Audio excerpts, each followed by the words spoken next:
I don't know if that's in focus or not. Yeah, I guess it is.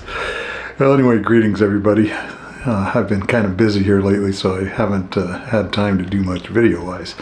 So I thought I better catch up here. So first of all, let me start with the winner of the drawing for the UV5R is Road Trips with Yogi 1968.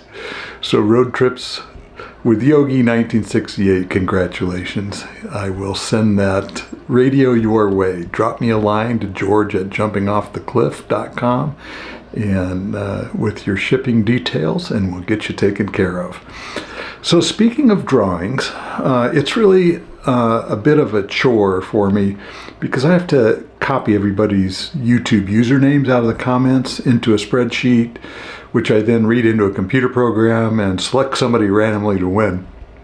So instead of doing that, I've created a site where you put your own email address and name in so that I don't have to do that. I'm lazy programmer, right?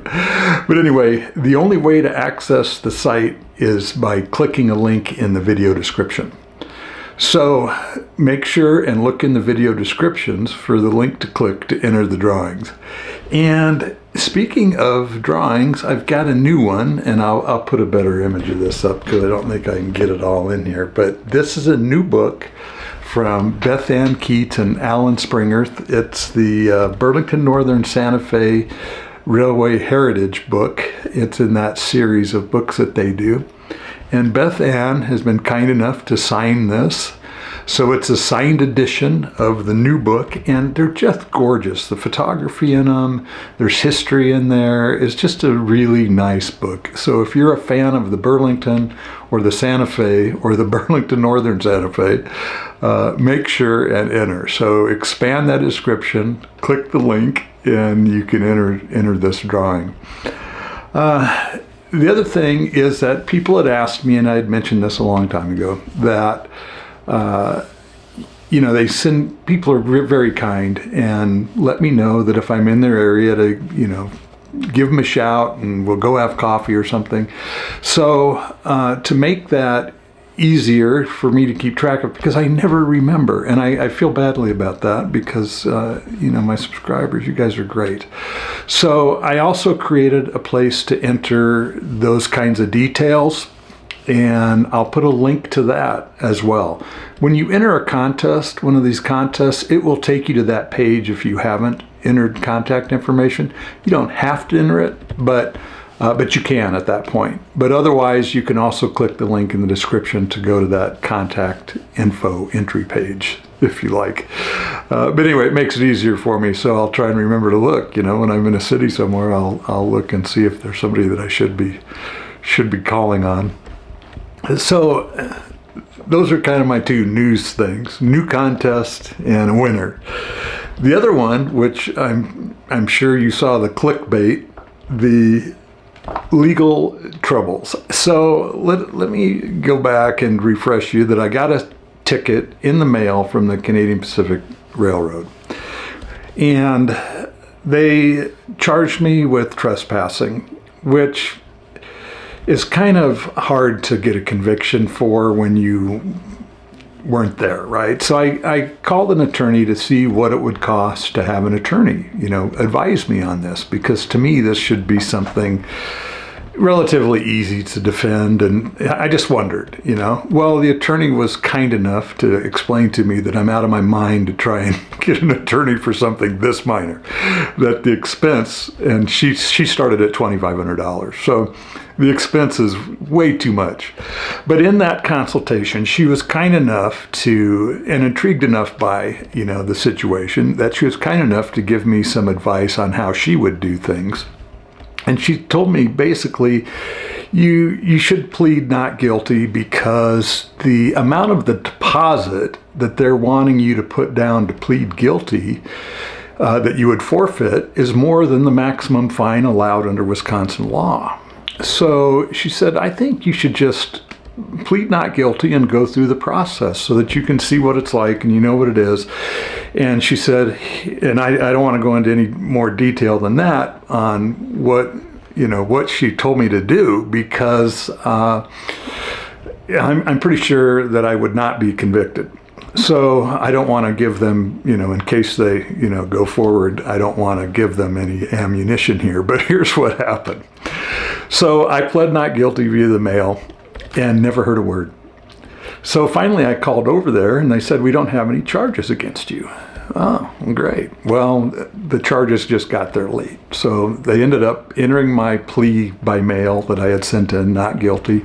And they sent me a preliminary court date, which was this week. So I went to court. And if you ever get a speeding ticket and you live in a bigger city, plead not guilty. Go to the court. At least go show up in the court, because in Milwaukee, as an example, they offer every single offender some kind of deal to go ahead and plead guilty without going to court, or no contest, either one. And so people were having their speeding tickets changed to non-moving violations, and it was pretty cool. I thought it was a great way to do things. So when it came my turn to go up, right, I walk up to the microphone, and I dressed not overly nicely, but I threw on a sport coat and my jeans. And I said, good morning. And the judge, it's not exactly a judge in this case, there's some law clerks there that read the charges against you, and they read that, charged with trespassing, railroad trespassing. And then there's I think she called herself a commissioner of the court. I don't recall for sure, but the main person that would be like a judge is the one who offers these plea deals, and they offer you at least two. So I'm expecting to get a plea deal. And she goes, this is a mistake. I'm dismissing this. Dismissed. Done. I said 4 words in court. Good morning and thank you. And I left. Like any good salesman, you don't question what just happened, right? I turned around and left. And I got maybe just a bit of a hint that she wasn't pleased with the way the railroad had done this or something. I'm not sure.